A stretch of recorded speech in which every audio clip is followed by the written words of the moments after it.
May pera sa basura. Yan ang pinatunayan ni Janry mula sa Payatas dito sa Quezon City.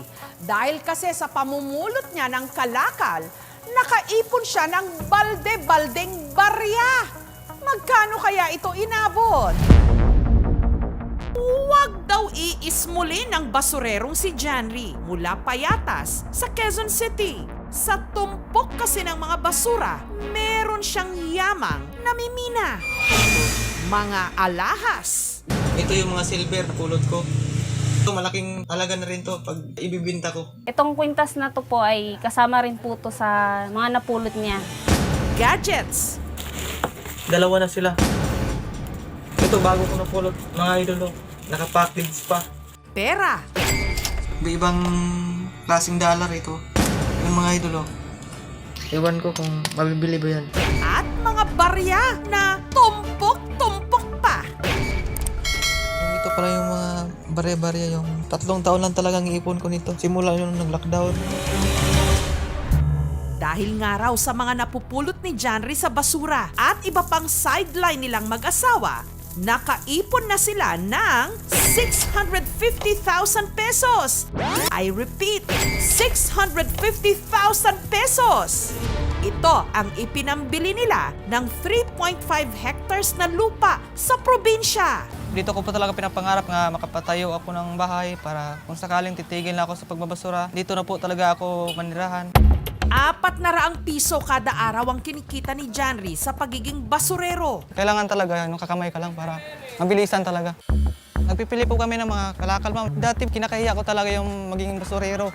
Pero ako nangarap talaga sa umangat sa buhay, ma'am. At sa pamamasura, madalas daw siyang makapulot ng tig-pipiso at tig-5 pisong barya hanggang sa hindi niya namalayan. Nakapuno na siya ng 2 balde, 2 kawali at 1 kaldero. Parang tiyambahan lang kasi, ma'am. May kayamanan talaga yung basura na may pera talaga, ma'am. Pero nung nagkapandemya, unti-unti raw nabawasan ang kanilang ipon hanggang sa napilitan silang isanla ang lupa nila sa probinsya sa halagang 58,000 pesos. Yung lockdown, yung di na kami makalabas. Mahirap din naman kasi na umaasa ako sa mga ayuda-ayuda. Kaya napag-isipan ko lang talaga, ma'am, sinasanglan ng lupa namin sa probinsya para sa araw-araw may panggastos kami. Kasi may mga utang siyang dapat bayaran, gumawa kami ng kasunduan. Ayon sa kasulatan, kailangan niyang tubusin sa loob ng 2 taon ang kanilang lupa. Mahalaga, ma'am, kasi yun talaga yung pinupundar ko talaga para sa aking mga anak. Baka nga po hindi na namin matubos, sayang, kasi mahal, tapos sinangla lang po namin ng mura. Kaya maliban sa pamamasura, ang misis ni Janry na si Mary Grace nagtinda ng barbecue. Nagtulong din sila sa pagtitinda ng doormat at pot holder. Minsan po, nagsasabi po siya ng masakit yung katawan niya, pagod na siya, pero kailangan niya daw pong magpalakas ulit ang katawan para makapagtrabaho pa rin po siya.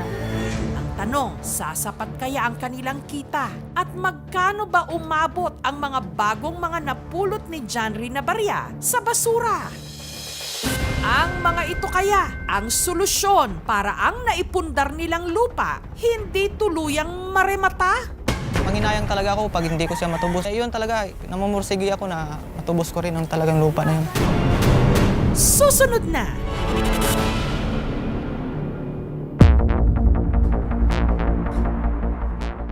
Basurerong si Janry dahil sa napupulot nilang barya at sideline nilang mag-asawa, nakabili ng 3.5 hectares na lupa sa Kawayan sa Masbate na nagkakahalaga ng mahigit ₱250,000. Pero dahil nagipit sila nitong pandemya, naisanla nila ito sa halagang 58,000 pesos na kailangan nilang tubusin sa loob ng 2 taon. Gumawa kami ng kasunduan. Kung hindi pa rin niya matubos yung lupa, ako pa rin ang magsaka at wala siyang share doon sa ani. Kaya si Janry, doble kayod sa kanyang pamamasura, swinerte na nakapulot ng pendant ng kwintas na naibenta niya sa halagang 10,000 pesos. Kasi may ano siyang cross siya nakalagay, naka-plastic siya. Idinagdag niya ito sa naipon niyang balde-baldeng barya sa loob ng 2 taon. At nung ipinabuo na nila ito sa bangko, umabot ng 90,000 pesos. Suma total, ang kanyang naipon, 100,000 pesos. Sobra-sobra pa para tubusin ang 58,000 pesos na lupa nila sa Masbate. Wala naman talaga pong imposible basta magsisikap ka lang. Legally entitled to it, the answer is no. Kasi ang ruling is kung may nakuha ka na hindi sa'yo, sabihan mo yung barangay captain at ire-record niya. After a while, pwede ka ng finders keepers. I think common sense, miski na $100 bill na pulot mo dyan, in-announce mo kanino ito, walang may-ari, then palagay ko you can keep it naman. Ngayon, wala pang batas na nagsasaad na bawal ang mag-hoard ng hoard. Huwag nating patagalin kasi wala pong iikot na barya sa ating bansa. Kung muli raw makakapag-ipon, plano ni na Janry na ihinto na ang pamamasura at magnegosyo na lang sa probinsya. Sino ngayon ang magsasabi na ang mga barya-barya lang?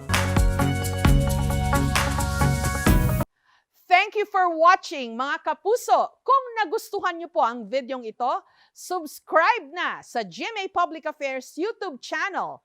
And don't forget to hit the bell button for our latest updates.